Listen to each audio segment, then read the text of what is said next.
get back to Lim Se-boon, Chief Investment Strategist at Standard Chartered Wealth Management, who is our guest host. And also staying with us is Ron Ianieri, Chief Options Strategist at the Options University. Gentlemen, thank you very much for joining us once again. Now, let's get straight to the issue that Ron was talking about a moment ago, and that is if we break the psychological 10,000 mark on the Dow Jones Industrial Average, that we could go down to around 9,800. What's your thought on the issue? 9,800 is being generous. I think that's a conservative number if it breaks 10,000. Look, I follow the S&P 500 more than I follow the Dow. I'm looking at 1070 for the S&P 500. Is a 62% retracement, a Fibonacci retracement of the entire bull market move. That the corresponding level of that will be well below 10K. What kind of issue would trigger that kind of fall? Would it be Fannie, Freddie being nationalized? Would it be banks failing? I mean, what kind of issue and events would trigger such a fall down to those levels? Yeah, I think we're all in furious agreement here that there are more banks that are yet to fail. There are more shoes left to drop on the U.S. financial sector. We'll be looking for at least another one or two more bear stearns. Yeah. One or two more bear stearns. Goodness. Okay, that's on top of Fannie and Freddie getting, you figure, nationalized by Q4 of this year. So if that happens, one or two more bear stearns size collapses of banks. Why should we be surprised? Again? The FDIC... Dow goes to 9,000? The FDIC has got 90 over institution on its negative watch list, so why would we be surprised that there should be at least another one or two more banks? Okay, so reaction, Dow goes to 9,000, VIX goes to 35. Offline, you're saying, hey, that's the time when you should jump in. Jump in and do what?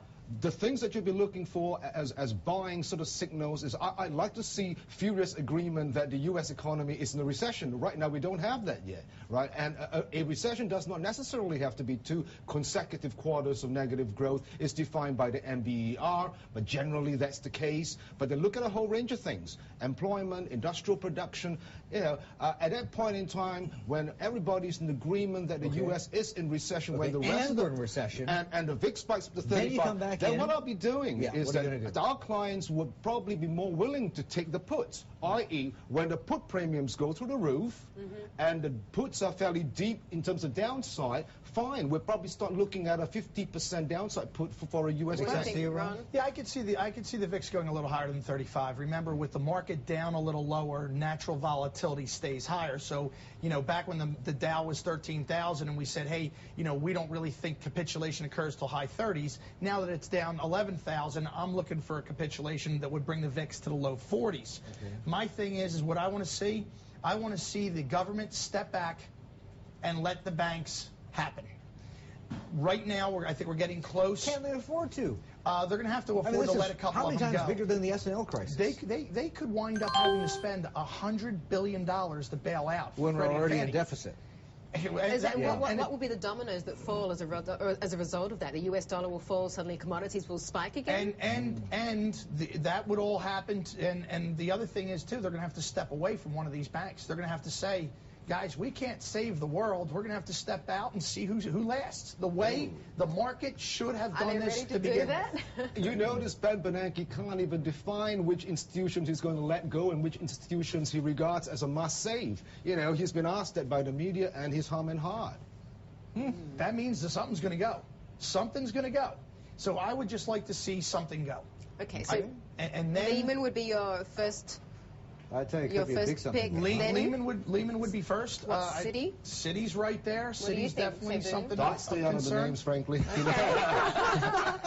I'm not allowed to do that. Sensitive territory. I'm not allowed to do that. I am. So Arun didn't want to try that either. No. Okay. So that's what I'd like to see. I'd like to see a real capitulation here.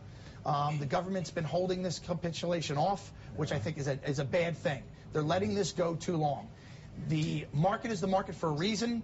It's a mechanism that fixes itself. Let it fix itself. Let's get past this. Let's, what they say, puke it out and be done with it and move on. The longer you keep this, the more that things feel bad. Yeah, I mean, part of it is some doldrums, but, you know, in terms of capitulation, I mean, we've got extremely thin trade now. This really feels a bit like the calm before the storm. Absolutely. I definitely think it is. Absolutely, this is the calm before the storm. Look, if you look at the U.S. banks, they've been trending sideways since that little bounce a few weeks ago on Fannie and Freddie and on the short selling curve. And that was an aberration. Yeah, that was a manipulated bounce constructed by the government. Intervention. Exactly right. That's not a real technical support. Okay. That was a bunch of load of bull, if you pardon my expression. I got to leave it there just for 2 seconds. Okay, Ron, thank you so much for joining us today. You. Ron Ianieri joining us there from the Options University, and of course Lim Se Boon is staying with us.